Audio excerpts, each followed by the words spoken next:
Right, here's today's stage, 204.4 kilometres, setting off from outside Villarreal football ground in the city the Valencians call Villarreal. 5 climbs, as there were yesterday, 4 third categories and a second cat. The difference being that the 5th and final one comes 36 kilometres before the line in Sagunto. In other words, a classic breakaway profile.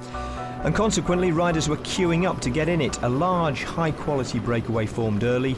Sky, having approved its makeup, let it go and regulated the pace at the front of the main field. And as we join the race, the escape group is on what might be the decisive point of the stage, the final second category climb. Onto the steeper sections in the middle of this climb now. 41.5 kilometres to go. They go over the top of this climb at 36.4k. It's a Cat 2 climb, the Puerto del Garbi, as Giovanni Visconti leads this breakaway group that's still intact onto the steeper slopes of the climb. Enric Mas on his wheel. David Arroyo from Caja Rural in the green jersey. Then comes Maczynski, I think, from Lotto Soudal. Bob Jungels has already done what he could for Enric Mas, and I think he is drifting towards the back, and I wouldn't be surprised if Jungels is off the back fairly soon. You can see how steep it gets. Yeah, it's going to be, this is for the climbers in this group that they want to stand a chance of winning, they have to make sure they distance the stronger riders who can sprint during this section. So it's if they don't, then they stand very little chance of winning, because the running off the top is going to suit those bigger riders. And so tactically, it's in the interest of the climbers to really make this as difficult as possible. And now it's Alberto Contador who has his troops on the front, and Chris Froome. That's an attack from Contador, and Chris Froome's not letting it go either, even though Contador to some extent is no longer a GC threat to Chris Froome, being over 3 minutes down in 29th place in the general classification. Still, Chris Froome is wary of him and marking his move, watching him go. Contador felt so much better yesterday. Said it wasn't a feeling of euphoria, but he did feel as if the sensations that he'd lost in Andorra were beginning to come back, and that's a sign that he is full of fight still. This just sums up Alberto Contador's attitude, you know. It's like just going at a point where no other GC rider would think of, hey, just piling the pressure on, probably making it more difficult, tiring Team Sky as a whole as well. I mean, it is a 3-week-long race. May as well just keep chipping away at them, and that's what he's going to do. And also goes to show the respect that Chris Froome has for him, that he's not letting him go away whatsoever, even though he's over 2.5 minutes behind. Looks like a better day from Wout Poels, the Team Sky rider. Looks like he is the main rider with Chris Froome.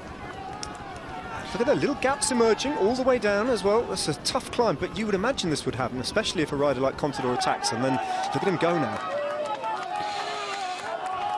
Well, I think this bodes well for the viewers, if you like, and the fans, because if Alberto Contador doing that here, he's going to be doing it everywhere. As Christian Knees drops off the back, his job is done for the day. So it looks like Chris Froome is isolated to the degree that he's only got Wout Poels, one of the best climbers in the peloton, alongside him and with him, and still Contador drives on. And what's interesting here as well is the fact you can see that breakaway, as we said, it was the peloton that's going to decide how this race turns out, and the fact that it's not just the peloton, it's Alberto Contador who's decided. Look how small that group is, so 10 riders. So this is a fairly TJ Van Garderen just coming back on with Nicolas Roche, but that's only 1 minute 23 as Wout Poels tries to gain control again and slow it down, presumably, just take the sting out of it. I think just find a steady rhythm rather than Alberto Contador's constant sort of punches, accelerations. Wout Poels is just trying to show them that Team Sky are still in control. So Poels getting on the front just about allows TJ Van Garderen and Nico Roche just to latch onto the back of that selection. There was no sign of Romain Bardet, I don't think. No sign of Fabio Aru either. Nibali is in that group. Ilno Zakarin, 2 riders from Sunweb. I think it's Warren Barguil and certainly Wilco Kelderman in that group. And they're the 2 BMC riders. Nico Roche just out of the saddle at the back. And that's it. And Contador looks like he wants to go again, sweeping past Wout Poels and retaking control, or trying to reassert himself. But Poels just rides to the front again and blocks the Spaniard. Aru, you can just see leading his second rider in that second group coming across. There he is, you just see the green shoulders. So there's a strong second group coming on, but it's still a long way to the finish. So even if Alberto Contador does stretch this back, it stretches out, there's enough time for that group if it's organised to come back across. David de la Cruz, who lost out his second place yesterday from Quick Step Floors, just leaving behind him Fabio Aru, who's on another not-so-good day. No sign at all of Romain Bardet, as far as I could make out there. He lost more time yesterday, and I think his GC threat is beginning to dissipate very, very quickly on the Vuelta. Disappointingly for some, but it does maybe free him up to hunt for stage victories later on. There's Bob Jungels, who's been detached from the breakaway, has virtually come to a standstill on these. This is the 22% slope here, David. This is really unpleasant. And look, the breakaway, still a minute further up the road, is still contesting those kind of gradients. Yeah, it's... They're going to be very close to the peloton by the time they get to the top. So this breakaway really has to push on. If they stand any chance whatsoever, they really need to attack this hard and not play any games, because they need to get to the top and still have over in a minute to stand any chance of making it to the finish. I mean, for sure, this group will slow down again once they get to the top. So I'm sure Alberto Contador, though, keeps pushing on. And Chris Froome himself, who's reacting. Well, I mean, Wout Poels is now in a little bit in trouble. So it does isolate Froome, doesn't it? I mean, even if he's not going to take any time out of Chris Froome over the top of this, what he might end up doing, Alberto Contador, is isolating Froome and leave him with no allies, no teammates whatsoever.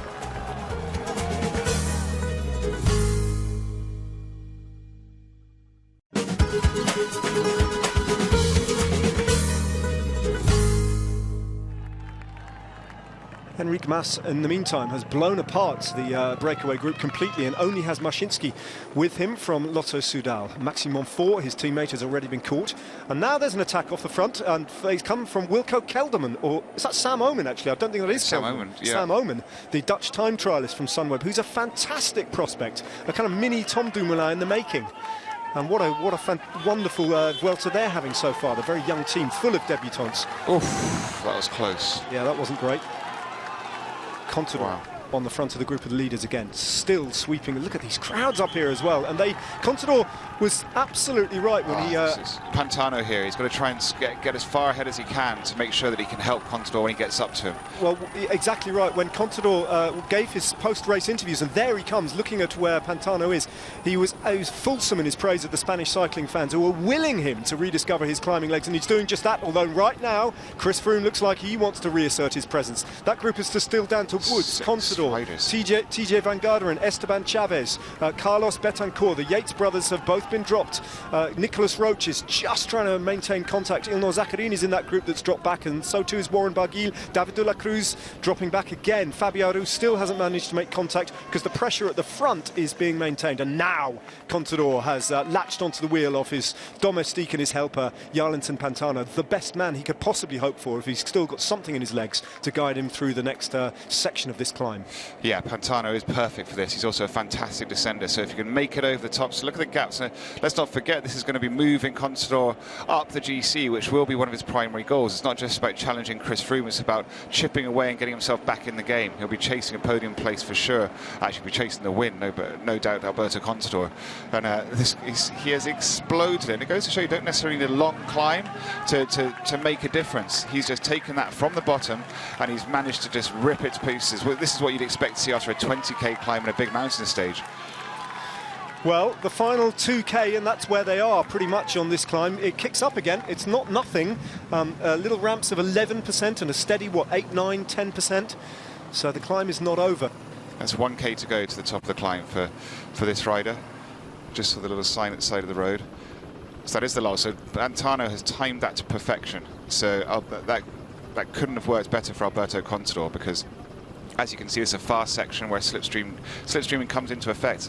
1, 2, 3. So it's actually 5 riders. That's Alberto Contador's ripped the peloton into a group of 5 riders that's left. And what? 1, 2, 3, 4, 5, 7 riders behind that.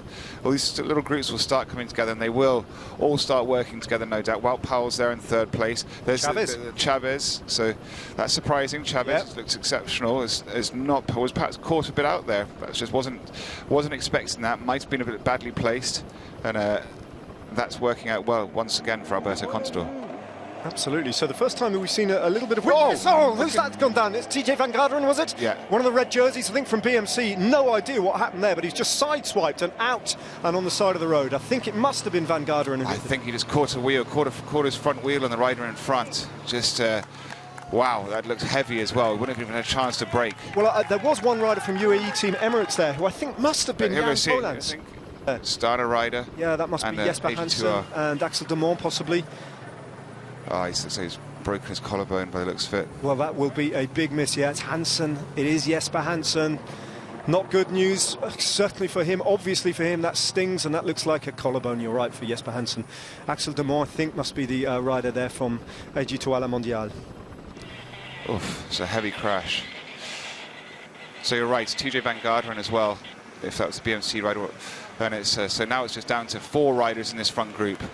And only 3 of those came from the peloton. Janssen Pantano, who's leading, was in that breakaway ahead, who's now on domestique duty for Alberto Contador, and he's got a long ride ahead of him to take him all the way to the finish. And at some point, Chris Froome might decide to start riding. I mean, those 4, this is a great move for Chris Froome if they've got a decent gap for him to distance all his other competitors as well. OK, now they are over the top of the climb. In the distance, you can see Maczynski and Enric Mas. They're being chased down by the rider from Bora Hansgrohe, who's Paweł Polianski. This is the 4th rider over the top of the climb from the original breakaway. That's Antonio Pedrero from Movistar. So riders all over this climb. Now who are we looking at? That's Pantano's now dropped, so he's done his job. Okay. So now it's up to these 3 riders, all that's left. Now, if they've got a decent gap, they may as well work together. I mean, this is a great move for Chris Froome to consolidate his leadership. But it is 36K, still a long way to go to the finish. It's excellent as well. It's worked out beautifully well for Jan Polans. And there's Janssen Pantano, still hasn't given up. He could do with getting onto this little group if he possibly can. And Contador's looking for him to see where he is. And Chris Froome too, just working out the constellation. How this might work out tactically when this group go over the top. They've got 58 seconds deficit to Enric Mas at the front of the race, so they do have a stage win with 35.7k to go to aim for as well. And the final rider there is Jan Polans, stage winner on the Giro d'Italia, excellent climber who's in that original breakaway, and I think all his Christmases have come true. He's with Alberto Contador and Chris Froome, and they have no reason not to work with him as the rest of that group of favourites now go over the top, including Wilco Kelderman and Sam Oomen. Here's that crash we're about to see, so it's about 4 riders back. So that's Betancourt, wasn't it? So Betancourt's on the wheel of Van Garderen. He touches something on the side of the road, and Betancourt comes down and goes right over the top as well. And Polans just managed to avoid that. So it's Betancourt and Van Garderen who came down in that crash. That's a very strange, almost looked like TJ Van Garderen's foot came out the pedal, he just lost. Like he might have been eating and has hit a bump and his hand came off the handlebars. It's something as accidental as that. All right, so the second group on the road is a one-man group, and it contains, from Movistar, Antonio Pedrero. Ahead of him on the road, Maczynski, Enric Mas and Paweł Polianski, trying to stay away from a group of GC favourites. Well, a tiny group, including Alberto Contador, as Luis Leon Sanchez comes ripping past Pedrero, still hunting down his stage win. Contador and Froome, though, in a little group of their own, in the company of Jan Polans, and everything has changed once again in the general classification. It's far from being an innocuous stage.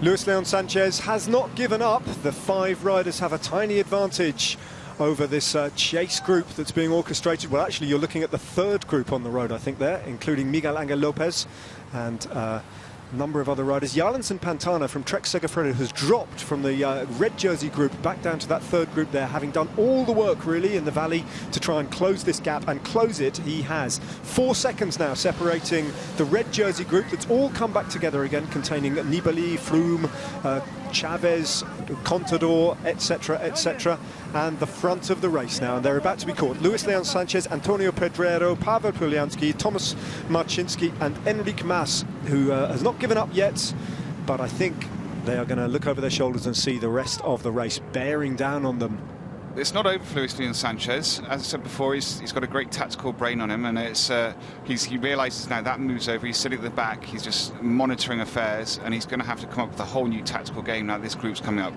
The only positive is that this is made up primarily of climbers, which means there's no great sprinting threat for Luis Leon Sanchez, because obviously to have survived the peloton over that climb, it really is a case of the pure climbers. It's an exceptional team performance from both Orica Scott. They've got Adam Yates, not Simon, Adam Yates in that group, Esteban Chavez and Jack Haig. And Sunweb have also got 3 riders up there with Warren Barguil, Wilco Kelderman and Sam Oomen, who are all riding high in the general classification, so it's really good from them. Alberto Contador, well, he ripped the race apart on that climb, didn't he? But he has seen it to some extent come back together again. The reason that they keep on riding as the gap just opens up again to 12 seconds after that stalled there is because they can still hurt, possibly definitively, some of the GC rivals. There's no sign of Romain Bardet, and David de la Cruz is engaged in a hell of a chase all on his own. As you can see, Oh, that's the front of the race, Enrique Mas. But David de la Cruz from Quick Step Floors as well is one of the riders who is losing out. So they do need to keep the pressure up to hurt them. Yeah, and you can see over and over it's Alberto Contador who really is pushing it forward. And that's that goes to show just how driven he is and how motivating this is for him to know he's distancing. It's these little victories, if you like. He's not really challenging any of those real front runners, but he is eliminating certain contenders. So he's just moving himself slowly back up the ranks. You're looking at the third group effectively on the road, and that is David de la Cruz, the rider we were talking about, Miguel Angel Lopez from Astana, and Simon Yates, who's one of the Yates brothers, who's the wrong side, perhaps not surprisingly, the one who raced the Tour de France. I think Adam Yates has obviously come to this Vuelta with fresher legs, and at the moment there he is with the red numbers on his back. Adam Yates is the right side of that selection, just sitting on the wheel of Michael Woods from Cannondale Dreadbuck, who once again finds himself in the company of all the big hitters in the general classification. You can see the time gap between the Contador group, let's call it, that contains the red jersey of Chris Froome. 33 seconds separating De La Cruz and Contador. And Froome, of course. And Fabio Aru's in that group too, so it is Romain Bardet and David de la Cruz, unless I can think of... Steven Kruijswijk is another potential GC rider who seems to be slipping further and further out of contention. He's not in that group either, from Team Lotto and El Jumbo. And now it's Sunweb, so Contador's finding himself a few allies now. Young Sam Oman getting onto the front, and Warren Barguil moving to the front again. Well, we've seen that Warren Barguil has a bit of a sprint on him when he wants to, from the way he was racing at the Tour de France. So it's in his interest to try and get this group back together, because if it does come as Luis Leon Sanchez starts to make his move, not a bad one. It's always doing that just before the group gets to you, just as they start to relax, is to try and hit out again, which is exactly what he's doing. And it's gaps just it's just such a delicate one for Luis Leon Sanchez now, because the alternative tactic is acknowledge that this has come back together, as he seems to have done now, and then go again. We're still 15k from the finish, and he is a fast finisher. Yeah, and I think this is one of those things where you either go gamble everything on the sprint, or you go with 3 or 4k's to go, because that's the likely sort of move when a group like this, where there isn't a clearly defined sprinter, there's no team controlling, if you like, to keep it together for a sprint. So it is going to be an opportunistic move and a tactically savvy one. Who is that who's just chinned off the front there to try and get across? Nico Roche, is it? It's a red jersey. Might be Danny Navarro, actually, who's found it from somewhere. The Spanish climber from Cofidis, certainly one of the red jerseys. That's Roche. Yeah, Roche is there, isn't he? So, yeah. Fifth wheel in that group. That's a Cofidis Navarro, rider. Yeah. And Luis Leon Sanchez sits up now. So this is Luis Leon Sanchez needs to go to the back of this group now and just rest up a bit, and then try and hit out again near the finish. Or, as I said, if he's feeling that good, go for the sprint. And that leaves Enric Mas, Pavel Polianski from Bora Hansgrohe, and Thomas Marcinski from Poland, and Lotto Soudal, who have the front of the race, and such a slender advantage. There's Steven Kruijswijk. We mentioned him a while ago, and this is being labelled the Van Garderen group, which suggests that we haven't seen him since he hit the deck. We've had no news of him, but that would suggest, let's just find out where he is, that group 12, what is fourth group? That he's in the race, yeah, first and foremost, yeah, because we've had no news since he actually crashed out. 1 minute 12 seconds, so that's going to be hugely disappointing for him, especially when it appears to have just been a silly mistake, accident that's cost him that time. Still, it's quite a big group, and they look quite committed, so if he can just bury himself in the wheels there, perhaps they can drag themselves back into contention and limit some of those losses he's sustaining. I mean, frankly, that's better news than it looked initially when we saw him crash out. This group seems to be reinvigorated now they've lost Luis Leon Sanchez. Perhaps they now realise that because he would have been the favourite in that group, and that will have meant that nobody was really committed to working with him, taking him to the finish. Now he's out of there. They're really, they all believe they stand a chance of winning, and really are giving it everything. Sunweb in the group of favourites, forcing the pace. Luis Leon Sanchez, you can see in the blue jersey, as you said, David, just dropped to the back now. He's just nudging himself off the back into about third or fourth place, and in the meantime, the Van Garderen group is losing a bit of time to the red jersey group, but the red jersey group has allowed the front of the race to go 25 seconds up the road, those three now. Oh, Luis Leon Sanchez is going to hate himself if that group now makes it to the finish line. But as we suggested, it was such a tough call in that moment. But it seems to be that the reason they are pushing forward now is because Luis Leon Sanchez isn't there, so you can't really beat himself up that much. He was the problem, that it wasn't working, and that they were being caught. But Oops. Matt almost got taken out there by Marcinski. But this is, look at that, this really is back on 27 seconds. They're going to believe they can do it now, these three riders. It's, look at that, they're almost out of sight. Yep, they're out of sight. So that's going to, the motivation from that chasing group is going to drop out a bit now, because if they're reinvigorated, they're working well together, they've managed to extend that quickly the lead, and now they're out of sight, that's going to change the dynamic of that chasing group.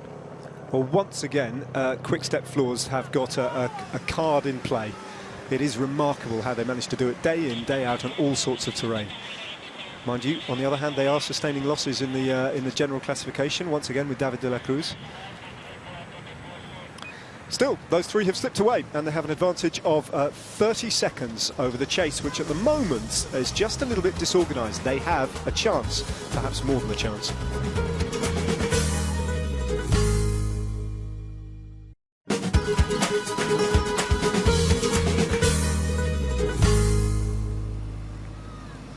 Just less than 10 kilometres to go. Pavel Polyansky pushing things on as bit by bit the groups are coming back together a little bit, coalescing. This is the second group on the road now, being driven on by Sunweb in the shape of Sam Omen. They have not given up on this, but the gap is 38 seconds. This group contains pretty much all the GC favourites, Contador, Froome.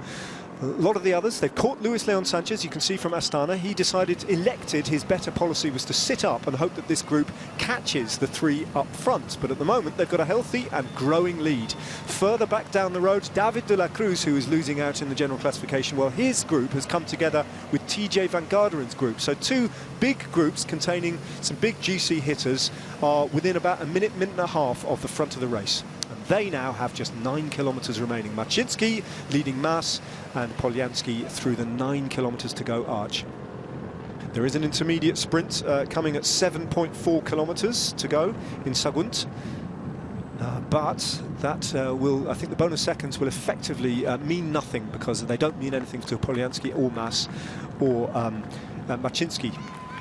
It's a little bit like we saw yesterday, with but on a bigger scale, the numerous pursuits going on. So you've got this group at the front, the second group, which we call the Froome group, which does have Rojas, and the group behind now, TJ Van Garderen and Trentin. So once again, we're seeing Quick Step have got almost all scenarios covered. If that Trentin group can just push on, because let's not forget, in that Trentin group, there's a lot of GC riders who are chasing out to protect their GC place, so that will benefit him and bring him back onto the Froome group. So what does Trentin do? Does he gamble on another stage victory? Should it all come back together, or does he sacrifice himself on the front for David de la Cruz and try and close the gap to the Froome group and bring his GC man back in, his leader back in? That's a delicate one as well. That is a delicate one, and it's an interesting question.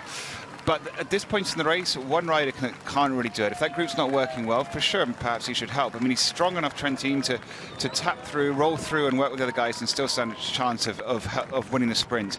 And at the moment, it's a bit of a long shot that they even make it back for the sprint, to be honest with you. So perhaps they should just put all their eggs in the basket of the GC and Trentin and de la Cruz, try and chase back onto this. But that's probably more than likely de la Cruz's call, how he's feeling. So look at that, it's only 22, 23, there's 34 seconds between the two groups. So it's the same, almost exactly the same between these three groups. Yeah. And the second group's chasing 37 seconds, group behind them's 34 seconds. So they are in an equally matched pursuit, if you like. I'll tell you what, bike racing's brilliant, isn't it? Because, you know, regardless of the size and the quality of the group, if the motivation isn't there and the riders, that nominated, dedicated, motivated riders aren't doing it, then ultimately those gaps mean nothing and they can change so quickly.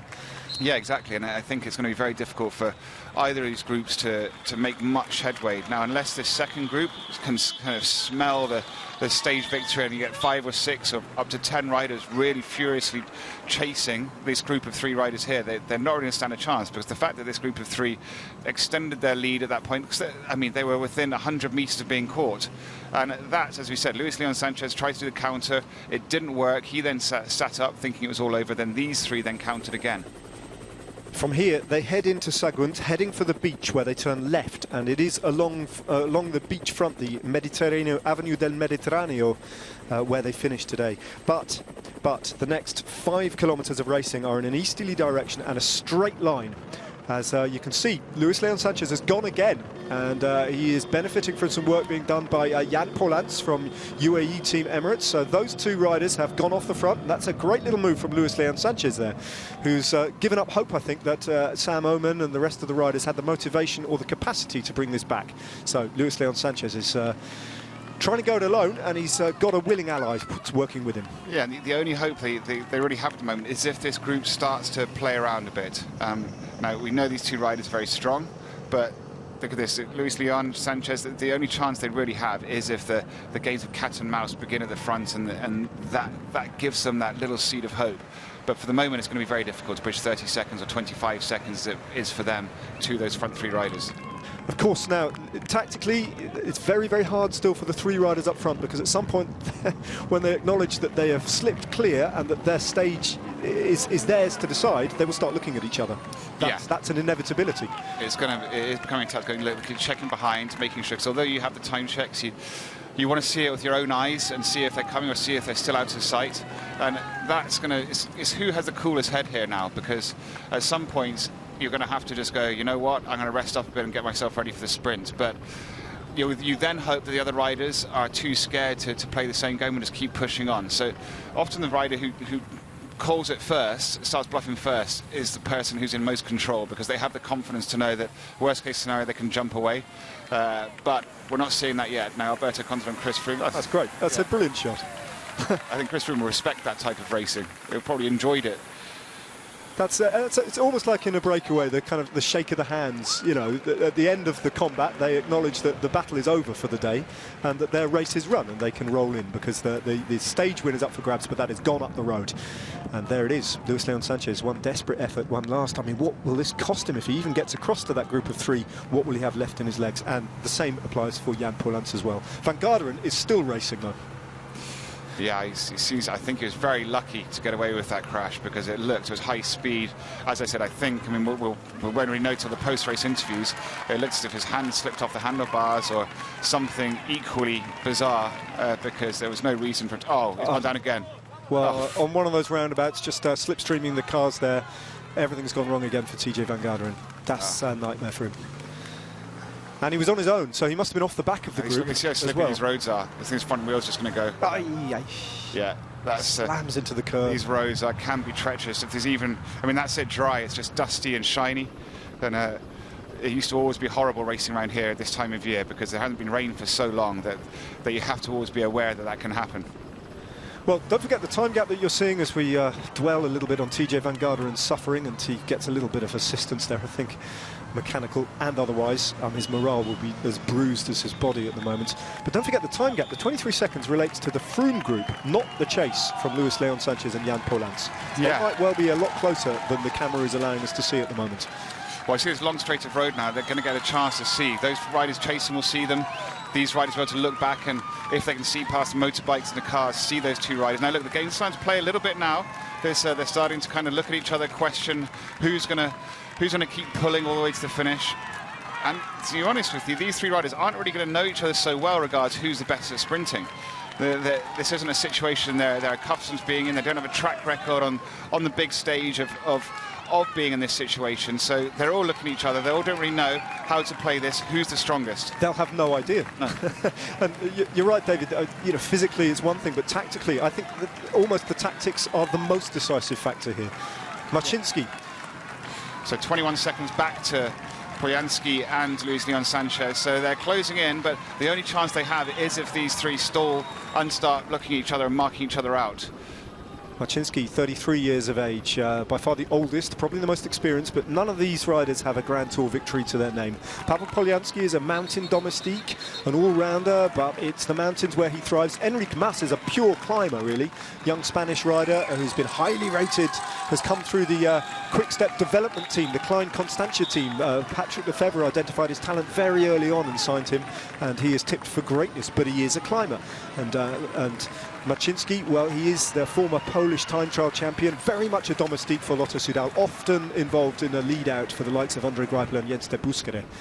This is going to be grating for Luis Leon Sanchez to think he was with these three riders and then making it to the finish line to battle out the sprint, and now he's found himself in a chasing group again, trying to come back to them. It's not going to sleep well tonight, that's for sure. Well, they're inside the final kilometre, and they're looking over their shoulders, and I think they've decided that they've got enough time in the locker to start easing up a little bit and finessing their sprints. Mas finds himself on the front, and he has that red jersey of Lotto Soudal and Marcinski just on his wheel, and Polianski now. And the pace slows and the tension builds, and that's the chase. Luis Leon Sanchez and Jan Polans, I think they've left it too late. They'll not close that gap now. Polianski knows it. He's in the prime position on the wheel of Marcinski. Marcinski anxious about the presence of Polianski, knows he's there. And this will be, for any one of these three riders, the biggest win of their careers to date. Make no mistake about that. Mas, though, the Spaniard, the crowd will be willing him on, and he opens up his sprint first. Has he put himself into checkmate here? Marcinski powering through the middle, the big Polish rider, and he is going to take the win from Lotto Soudal. He'll break Spanish hearts with that, but to his absolute delight, Thomas Marcinski takes the win here on stage 6. Luis Leon Sanchez, cursing his ill fortune and perhaps his miscalculation, rolls in the company of Jan Polans to take up the minor placings. And here is a sprint from the red jersey of Chris Froome, trying to open up a little gap and steal a second or two and just make another point in the general classification race, which has been on fire today. But most of the big contenders roll over as one. What a race they have had. Much, much harder than expected on stage 6. Gaps have opened up, though, and Louis Meintjes is the wrong side of it once again. The rider in second wheel there from UAE Team Emirates, and so too is David de la Cruz, who has lost 15 seconds or thereabouts in the general classification, and he now rolls over in the company of the green jersey of Matteo Trentin. But look at this. That's what it means to win a stage at the Grand Tour late on in your career. Marcinski will remember this day for the rest of his life. Here you go. So Mas, I think he just made a bit of a mistake there, leading out from so far out. But I guess, if in doubt, lead out, is the old saying. And he did get rolled. But Marcinski was a great win. And he did look strongest. He did look the most wily. And look, he put himself in the perfect position. His jump was, he didn't have to do much. It was a relatively easy win for him. But Mas, I think, as you say, is pure climber. I think he already knew he didn't stand much of a chance, so he just put himself in that lead-out position and wanted to guarantee he'd be in the top 3 at least. Yeah, the pressure was on Marcinski. He should have won the sprint, and he did. Just as well then. Marcinski, Polianski, Mas was the 1-2-3, which has a nice cadence to it. Luis Leon Sanchez and Jan Polans were 8 seconds behind those three. And then came the red jersey group at 26 seconds, with the red jersey himself, the third man in it. Nicholas Roach, Adam Yates, Esteban Chavez, Vincenzo Nibali, Michael Woods and Alberto Contador were in there too. In fact, it was the Contador group, really, he being the rider who kicked off the action and did the damage behind. David de la Cruz and Simon Yates were at 43 seconds. TJ Van Garderen did well to finish at 46 seconds after crashing twice. Romain Bardet gave up the fight early and lost 6 minutes 52. Yeah, it was a good day at the office. For sure, I know that it's a hard climb and was very fast day, and say, okay, I will try. For sure, maybe some of the favorite can drop, and we will look what can happen. For sure. Also, on the other hand, say it's a very strong headwind for the final, but say, okay, maybe I will try and look what happens. Of course. At the final we cannot do a difference, but was a good day. Inwards it was a good day, outwards it was a good day, and he could have been talking on behalf of Thomas Marcinski, for whom this was not just the biggest win of his career, but only the second outside Poland. Thomas, it got very close in the end there, but you didn't seem to panic, is that right? You stayed very cool. Yes, the last kilometer we play a bit. I said I knew that I was the fastest guy from 3 guys that come to finish, so I just need to play good the last meters, how I did, and then I won. Before the TV coverage started, Davide Villela took maximum points on the first 2 climbs of the day, then picked up second on the third to pad his lead in the King of the Mountains competition. Matteo Trentin rode well over the climbs today too, to finish in good time for the podium presentations. None of the top 3 in the green jersey competition scored points, so no change. No change either in the best young rider, Adam Yates up there as he has been every day this week, with his brother the next best placed in the competition. Adam, another day, another very steep climb to talk about. That final one, all hell broke loose there. Tell us your viewpoint of it. Yeah, it was a tough day out there. I reckon for a lot of guys, including me, it's probably the hardest day of the race so far. Pretty much every K was full gas, pressing on the pedals, like twisty roads, nowhere really to get a break. Especially where the heat is I think the forecast is like 32, but when you were in the peloton, there's no wind, so you're just sitting there sweating buckets and buckets. So yeah, all in all, a tough day, but I think we got through pretty good. He certainly did. Adam Yates remains 8th, 50 seconds behind Chris Froome, although Simon slips to 10th behind Michael Woods, or Woods moves past him, depending on your point of view. David de la Cruz dropped to place 2. He's now 6th between Vincenzo Nibali and Fabio Aru. But the big faller was the double faller, TJ van Garderen, who recovered well but not well enough to stay second. He's 4th now, 30 seconds behind Chris Froome and 17 behind his teammate Nicolas Roche, as Roche shunts up to 3rd and Esteban Chaves to 2nd. It was the man in 23rd who animated the stage though, and agitated everyone around him, including the race leader, who, having stuck to his wheel, still has an advantage over him of 3 minutes 10. Chris, how taken aback were you by Alberto Contador's attack on the final climb and by how strong he was? He was very impressive today, very, very impressive. I mean, that group just got decimated very quickly. It did all come back together in the last, because it was so far from the finish, still 30 Ks from the finish line. But when he went very deep. Were you as close to your limit as at any point, for example, in the Tour de France today, or did you have a lot left in reserve? I don't think anyone had much left in reserve there. I mean, I pretty much had to spend everything just to stay on the wheels. But having said that, I felt in control. I felt good. I think the team was amazing today. They rode an amazing race. We were put under a lot of pressure from the start today, and the guys just rose to the occasion and were fantastic today. And if you guys are mentioning the heat and in particular the humidity, is that a real problem at the moment? Yeah, definitely. I mean, I think a lot of people are suffering out there in this kind of heat. Makes obviously hydration that much harder as well. A lot of guys battling with stomach problems and a lot of related issues, I think, to the heat. So it's been a tough race so far.